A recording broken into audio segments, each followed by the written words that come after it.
Good evening if you're on my side of the world, or good morning or good afternoon if you're elsewhere. I'm going to talk about heat pump deployment in New Zealand. Next slide, please. So just a bit of context, New Zealand has a population of 5.3 million people spread across about 2 million households. Virtually everybody lives in the two main islands that you can see to the right of the screen there, imaginatively named the North Island and the South Island. We have a temperate maritime climate with winter daily highs between 7 and 15 degrees. And in the South Island where I live, it's quite common in the winter times for there to be sort of a small frost in winter. So yeah, we do get some cool temperatures. Next slide, please. Heat pumps are the dominant form of heating in the New Zealand market. We sell about 200,000 heat pumps per annum across New Zealand. Just by way of comparison, we sell about 15,000 gas heaters and about 13,000 solid fuel burners. So heat pumps are well and truly the go-to form of heating in New Zealand. Approximately 2/3 of households use a heat pump as their main form of heating. And most new homes have a heat pump installed at the time of construction. The reason for the state of the market is the obvious energy efficiency and lower running costs of a heat pump. There's been a number of government policy, regulation, incentives programs operating for over 20 years now that have promoted heat pumps as a clean, efficient form of heating. They're obviously very convenient and easy to operate.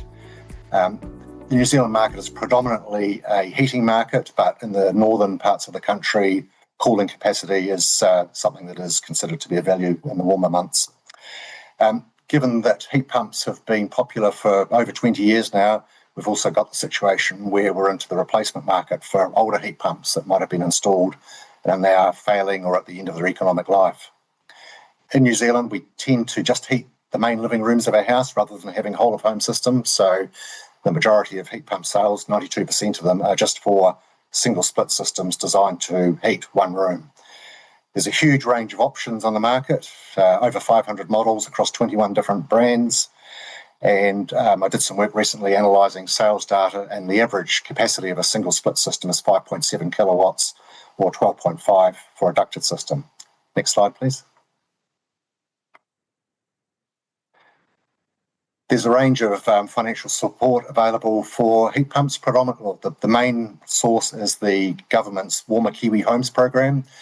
That's been operating for about 8 years, but there's been predecessors going back to about the year 2000. It's been focused on energy efficient and healthy homes for low-income households. So it requires the home to be insulated and then to have a clean, efficient form of heating put in. And there's 90% grants available if you're a qualifying low-income household. So that makes it a pretty compelling proposition to get a heat pump installed. The home must be insulated, and it's for the heating is for the main living room only. There's also been a number of local community grant schemes where they're offered by a community or a charity or an energy trust or something like that for heating and insulation. They are almost always focused on low-income households, and they typically align with the government's Warmer Kiwi Homes program and basically just offer a top-up. So in some cases, the heating and insulation is free. A number of local councils have set up schemes around the country that I've been involved in, whereby they will advance the householder the money to install heating, insulation, solar panels, what have you, and they repay that advance back over their property rates accounts over 5 to 10 years. Those schemes are generally available to all homeowners rather than just focused on low income. And they're all similar but slightly different. And there's a new national ratepayer assistance scheme that's currently in development that will basically bring all those together under a single umbrella. There's also some of the earlier schemes that I've been involved in going back over 20 years have been focused on clean air. So it's a matter of changing out an open fire or an old enclosed burner and replacing that with a clean, efficient form of heating and home insulation. Next slide, please. Heat pumps are regulated in New Zealand. They have been for about 20 years. They require a zoned energy rating label displayed at the point of sale, and they must meet minimum energy performance standards. Those minimum energy performance standards have been changed progressively over the years, and the net result of that is that the coefficient of performance of heat pumps sold here has increased quite considerably over the last few years. One of the biggest drivers for heat pumps in recent years has been in rental properties, which is about a third of the New Zealand housing market. Over the last 4 or 5 years, there's been a requirement for minimum standards for heating, insulation and ventilation in rental properties. And what that means in practice is that effectively a heat pump is required in order to meet those standards. Our New Zealand Building Code was recently upgraded a couple of years ago to strengthen insulation and thermal performance, but it doesn't mandate any particular form of heating. There's also no requirement in New Zealand for homes to be rated for energy efficiency, although there are some voluntary schemes that rate new or existing homes. Like most countries in the world, we've been phasing out high global warming potential refrigerants like R410A, and now I think virtually 100% of heat pumps sold in New Zealand use R32 as their refrigerant. Potential future policy enhancements could be an ongoing phasing out of gas heating connections. New Zealand is trying to decarbonise and stop relying on gas as a form of heating. We could potentially extend our national insulation and heating retrofit program to include a broader range of households that would open up the program to more. I did some work a couple of years ago with the New Zealand Green Building Council here, and they put together an existing homes roadmap that calls for a deep retrofit at New Zealand's 200,000 worst performing homes. So that would include a move from gas to electric heat pump heating. And I've also put here potentially improved consumer information, such as a heating comparison tool. Next slide, please. There's no tax incentives available in New Zealand for heat pump installation.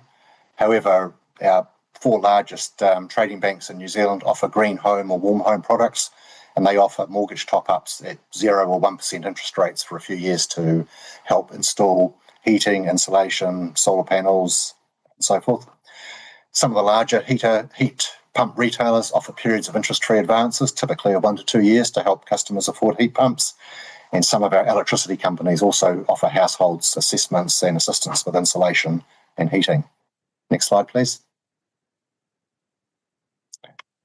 So the challenges in heat pumps are less than they used to be because it's now the dominant form of heating in New Zealand, so we've got a relatively mature market. But if I was to talk about some barriers to purchasing a heat pump, I'd look at the capital cost. So if you have to spend $4,000 or $4,500 on a single split system, and you think I can just go down to the local hardware store and buy an electric resistance heater for $100, there's a decision to be made there, balancing the short-term capital cost versus the ongoing energy savings through the much more efficient heat pump. There have been issues in the past with poor quality sizing of heat pumps, which is absolutely critical to their performance and the installation. However, the Energy Efficiency and Conservation Authority here has done some good work over the last few years in terms of producing good practice guides for installation and sizing of heat pumps, which has helped to address that. There's also potential challenges around electrical wiring upgrades that may be required in some cases, and the risk of power cuts is always something that people have a perception of that's, in my opinion, seems to be a lot worse than the reality, but nevertheless it does make people think about electric heating. In some cases, if you've got an older home, it may be uninsulated, it may have a high ceiling, it just might not be practical to heat with a 7, 8, 9 kilowatt heat pump, and it might drive consumers to choose a solid fuel burner. There's still a bit of a lack of consumer understanding of heat pump technology and how it works and how can they be 400% efficient. It doesn't sound believable to some people. There's a proliferation of makes and models in the market and sizes, which may cause some confusion. And historically, we had the split incentives in the rental housing market, but that's now been effectively addressed through the Healthy Homes standards. Next slide, please. So the opportunities, New Zealanders are finally waking up to the idea of having a whole-of-home heating solution, and ducted systems are gaining some traction. They've tripled in sales over the last 10 or 15 years. There's the potential to extend government and other retrofit programs to include medium to high-income households. We're certainly working towards increasing electrification and decarbonisation. And Duncan, I think you made a point about the level of renewable energy, and New Zealand are sort of up there in that regard, with around about 90% of our electricity being renewable, so we're well placed for electrical heating. We're slowly increasing the number of homes with solar photovoltaic systems, so it makes sense if you install a PV system to move to electric heating to use your own solar generation. Improved consumer information and labelling, explaining the benefits of heat pumps. The replacement market that I mentioned before. The residential construction activity is also highly correlated to the heat pump market and the rising consumer demand for cooling. Next slide, please.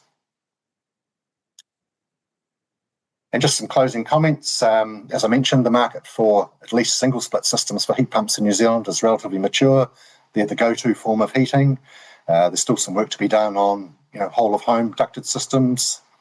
Regulations and government programs in New Zealand have really pushed the uptake rate of heat pumps and also the efficiency through the regulations and labelling requirements. However, there's still plenty of cold homes in New Zealand that need improved insulation and heating. And I think the heat pump market can be further improved by some sort of national plan for decarbonisation and electrification, deep retrofits, as New Zealand Green Building Council is talking about, targeting the more general income households, so a broader range of households, and promoting whole of home heating. So that is my brief snapshot of the heat pump market in New Zealand. Thank you very much for your time.